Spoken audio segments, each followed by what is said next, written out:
آتے ہیں جو ہم نے عمومی طور پر ہمارے معاشرے کے اندر ہائی لائٹ ہے، جو پائی جاتی ہیں یہ غلطیاں۔ سب سے پہلے مختصر طریقہ یہ ہے کہ آپ باوضو ہو کر جب آئیں گے، مسجد کے اندر پڑھ رہے ہیں یا گھر کے اندر نماز پڑھ رہے ہیں، تو نماز کے لیے سب سے پہلے آپ جب کھڑے ہوں تو اپنے کپڑوں کو درست فرما لیجئے، اور دونوں پاؤں کے درمیان کم از کم 4 انگل اور زیادہ سے زیادہ 1 بلشت کا فاصلہ ہونا چاہیے۔ یہ 1 بلشت ہے جسے ہم 1 گٹھ بھی کہہ دیتے ہیں، زیادہ سے زیادہ اتنا ہونا چاہیے۔ اب آپ تکبیر تحریمہ کہیں گے اللہ اکبر، یعنی اور اللہ اکبر کہنے کے اندر ہاتھوں کا یہ انداز ہونا چاہیے کہ آپ کی انگلیاں نارمل انداز کے اندر ہوں، اور یہ کہلاتی ہے کانوں کی لو، یہ نرم حصہ جو ہے، اور قبلہ کی دیوار کی طرف نظر اٹھاتے ہوئے آپ اللہ اکبر کہیں گے۔ میرا کرنے کا انداز آپ دیکھیں، میں یہ نہیں کہہ رہا اللہ اکبر، نہیں، ایسے نہیں کیا میں نے کیا کیا؟ اللہ اکبر، مطلب میں جو تکبیر کہہ رہا ہوں اسی پروسیجر کے درمیان میں ہاتھ بھی باندھ رہا ہوں۔ یہ نہیں ہے کہ میں نے ہاتھ پہلے باندھ لیے ہیں تکبیر بعد میں کہی ہے، یا اس طرح بھی ہوتا ہے کہ تکبیر کہنے کے بعد پھر بعد میں ہاتھ باندھ رہے ہوتے ہیں۔ درست طریقہ کیا ہے کہ آپ اللہ اکبر،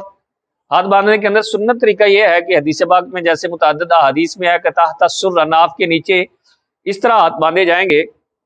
یہ 3 انگلیاں جو ہے یہ کلائی کے اوپر آ جائیں گی، انگوٹھا اور یہ چھنگلی یا چھوٹی انگلی اگل بغل ایسے، اور ناف کے نیچے ہاتھ باندھ لیے جائیں گے۔ جب آپ نے تکبیر تحریمہ کہنی ہے، پہلی مرتبہ جو اللہ اکبر کہا جاتا ہے یہ تکبیر تحریمہ ہے، آپ کی نظر دیوار قبلہ پر ہے، اور جب آپ نے اب قراءت شروع کرنی ہے تو آپ کی نظر رکوع، جہاں آپ نے سجدہ کرنا ہے، رکوع کرنا ہے، سجدہ گاہ پر ہوگی، اور اب آپ نے دیوار قبلہ کی طرف نہیں دیکھنا۔ اب آپ نے جہاں سجدہ عموماً پتہ ہی ہوتا ہے کہ جو رکوع بندہ سر جھکائے تو وہاں یا سجدے میں جو سر رکھا جاتا ہے وہ جگہ بندے کو معلوم ہوتی ہے۔ اب وہاں جو ہے وہ نظر رکھیں، قراءت کریں گے، قراءت کرنے کے بعد رکوع ہے، اور رکوع کرنے کا انداز یاد رکھیں، نبی کریم صلی اللہ تعالی علیہ وسلم نے فرمایا جس کی نماز کے دوران، نماز کی حالت میں کمر سیدھی نہیں ہوتی، اللہ اس کی طرف نظر رحمت نہیں فرماتا۔ نماز میں ہی اللہ کی رحمت نہیں ملنی تو پھر کہاں ملنی ہے؟ ہمارے یہاں نا عجیب انداز ہوتا ہے، نماز پڑھنے کا یہ ذہن ہوتا ہے بس میں آیا نماز پڑھ کے 5 منٹ میں، تو کمر کو سیدھا کرنا ہے۔ کمر کو سیدھا کس طرح کیا جائے گا کہ آپ اپنے یہ ہاتھ جو ہے نا انگلیاں کھول کر گھٹنوں کو زور سے پکڑ کر ان پر زور دے کر کمر جو ہے وہ سیدھی کریں گے۔ اما عائشہ صدیقہ نے تو کمال کر دیا، فرمایا آقا کریم علیہ الصلوۃ والسلام کی رکوع کی حالت میں کمر اتنی سیدھی ہوتی تھی کہ اگر پانی کا پیالہ بھی اوپر رکھ دیا جاتا تو وہ نیچے نہیں گرتا، اتنی سیدھی، اور ساری یہ نہیں کہ نیچے ایسے جھکا دیا نا، سر جو ہے وہ کمر کے بالکل برابر آ جائے گا۔ سر کیا آئے گا؟ کمر کے نیچے نہیں جھکانا، کمر کے برابر آئے گا۔ اب رکوع کرنے کے بعد آپ کھڑے ہو جائیں گے اور سیدھا کھڑا ہونا ہے، جلدی نہیں کرنی، جلدی نہیں کرنی، آہستہ آہستہ تعدیل ارکان، یعنی آہستہ آہستہ نماز کے اندر جو ارکان ہیں ان کو صحیح طرح ادا کرنا یہ ضروری ہے بھائی۔ سیدھے کھڑے ہو جائیں اور اللہ اکبر کہتے ہوئے آپ نے سجدے میں جانا ہے۔ اللہ اکبر کہتے ہی ہوئے رکوع میں گئے تھے، اللہ اکبر کہتے ہوئے سجدے میں جانا ہے۔ سجدہ کرنے کا سنت طریقہ یہ ہے کہ سب سے پہلے آپ نے گھٹنے زمین پر رکھنے ہیں، اس کے بعد ہاتھ رکھنے ہیں، اور جب ہاتھ رکھیں گے تو اس انداز سے رکھیں گے کہ آپ کا چہرہ ہاتھوں کے درمیان میں آئے۔ یہ جو انگوٹھے ہیں گویا کہ یہاں بھی کانوں کے لوگ کے برابر آ جائے۔ اکیلے نماز پڑھ رہے ہیں تو پھر ان کو خوب کھولے۔ مستحب یہ ہے کہ اتنا کھولیں کہ بکری کا چھوٹا سا میمنہ جو ہے یہاں سے گزر جائے۔ صف میں ہے، دوسرے نمازی ساتھ شریک ہیں تو پھر جو ہے وہ اتنا نہ کھولیں کہ دوسرے جو مسلمان ہمارے ساتھ نماز میں شریک ہیں انہیں تنگی ہو۔ اب آپ نے یہ سجدہ کرنے کا انداز کیا ہے؟ سب سے پہلے گھٹنے، پھر ہاتھ رکھنے ہیں، اور ہاتھ رکھ کر پھر ناک اور پھر پیشانی رکھنی ہے، اور جب آپ نے رکوع کرنا ہے تو اس وقت جو ہے وہ دونوں پاؤں کے درمیان نظر ہے۔ اب سجدہ ہے تو سجدے کے درمیان ارنبین، یہ جو ابھرا ہوا حصہ اس کو ارنبین کہتے ہیں، اس کی طرف جو ہے وہ آپ کی نظر ہونی چاہیے۔ اب آپ تسبیحات رکوع و سجود کہہ کر کھڑے ہو گئے، سجدے کی تسبیح کہی، اسی طرح دوسرا سجدہ کرنا ہے۔ سجدے کے اندر جو غلطی ہمارے معاشرے کے اندر 95% پائی جاتی ہے، جس کی وجہ سے نماز ہوتی نہیں، وہ پاؤں کی انگلیاں ہیں۔ توجہ ہی اتنی نہیں ہوتی، ایسے رکھی ہوتی ہیں پاؤں، بعض اوقات کوئی اس طرح کر رہا ہے، کوئی اس طرح کر رہا ہے، تو یہ انگلیوں کا پیٹ ہے۔ پاؤں کی انگلیوں کا پیٹ لگنا ضروری ہے، ایک انگلی کا لگنا فرض ہے، اور ہر پاؤں کی 3 انگلیوں کا لگنا واجب ہے، ضروری ہے، اور 10 کا لگے تو یہ تو بڑا اچھا ہے، سنت ہے، سب بہترین انداز ہے۔ اور چونکہ آج کل ہمارے ہاں پینٹ شرٹ کا زمانہ ہے، تو وہ پینٹ یا شرٹ اس انداز سے پہنی ہوتی ہے کہ رکوع اور سجود کے اندر جو پیچھے والا نمازی ہے وہ بھی جو ہے وہ بڑی مشکل میں آ جاتا ہے۔ شرٹ اوپر چلی جاتی ہے، پینٹ نیچے چلی جاتی ہے، یقین مانے نماز کے اندر بھی بندہ برہنہ ہو جاتا ہے، ننگا ہو جاتا ہے۔ وہ لباس جو آپ کو نماز میں بھی برہنہ کر رہا ہے، اس نے کیا کرنا ہے؟